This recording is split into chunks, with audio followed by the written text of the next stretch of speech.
It's the capitalist feature of cancer that enables this lumping together of chronic pain disorders. You know what, D? On God, that statement is real. But that's not the only that's not the only thing. That's not the only reason, right? That that cancer is allowed to be the bar. Because in the 80s, HIV AIDS had a very, very capitalist feature. COVID, very huge capitalist feature. And in both those cases,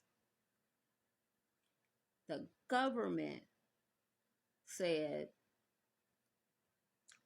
be nice to these patients, be good to these patients. We're going to declare a medical emergency for these two illnesses.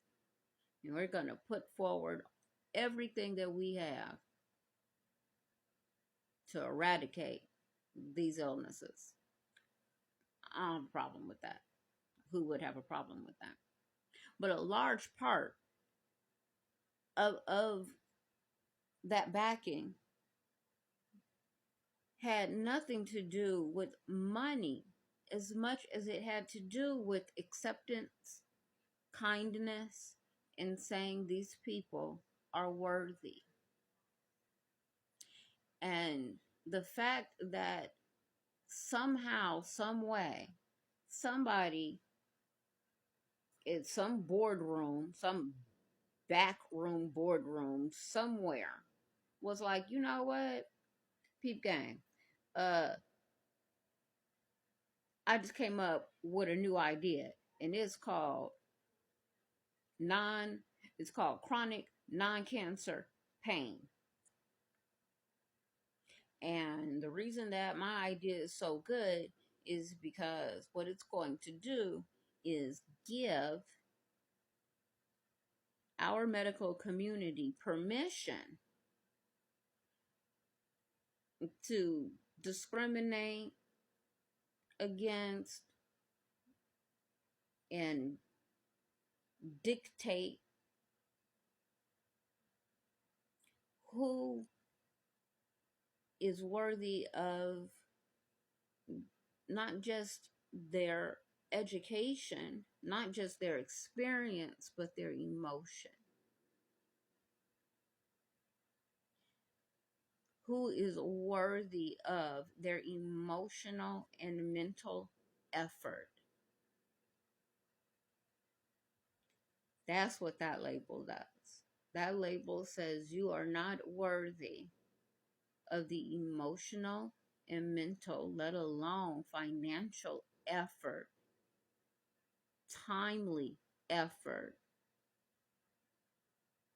to care for and to make sure that you have a life that is worth living and sharing with people and enjoying. And I want to know who were the other idiots that sat in that backroom boardroom and voted to make chronic non-cancer pain a thing. Like, who were the other 11 idiots that were like, yeah, that's a good idea. Let's get that in the medical desk reference book real quick.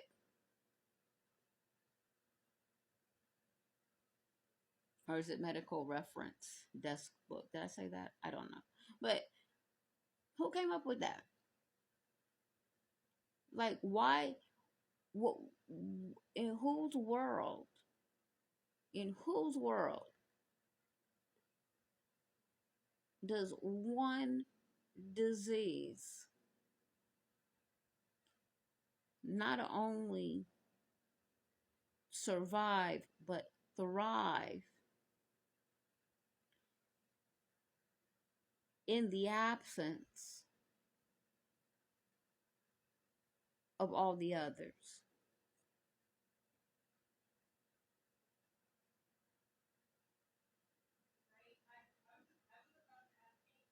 To the point that this is the standard.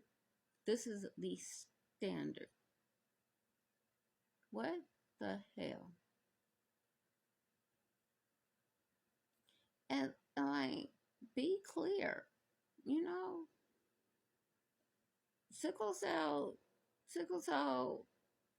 has a huge capitalist feature going on behind the scenes. We got 43 medications in the pipeline. We just supposedly benefited from one of the greatest pieces of medical technology ever invented, next to what, the microscope, the hypodermic needle, rubbing alcohol, and disposable medical everything, the understanding that germs and how germs work, so cleanliness, and all of that. I mean, please, let's list the medical technology that is just game changing, because sickle cell just got a cure. Sickle cell has 43 meds in the pipeline. Sickle cell is the world's largest hereditary illness on the planet that no one has ever heard about, barely understands, and does not give a damn about. And sickle cell is also the largest guinea pig.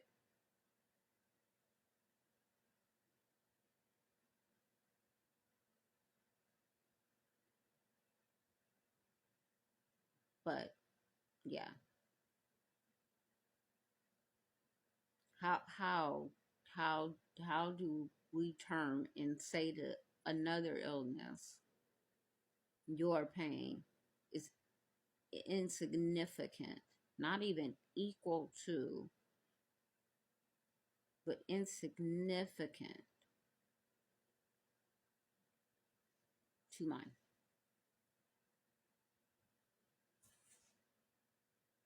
Unethical, immoral, and I'm sure bordering on unlawful, but absolutely correct.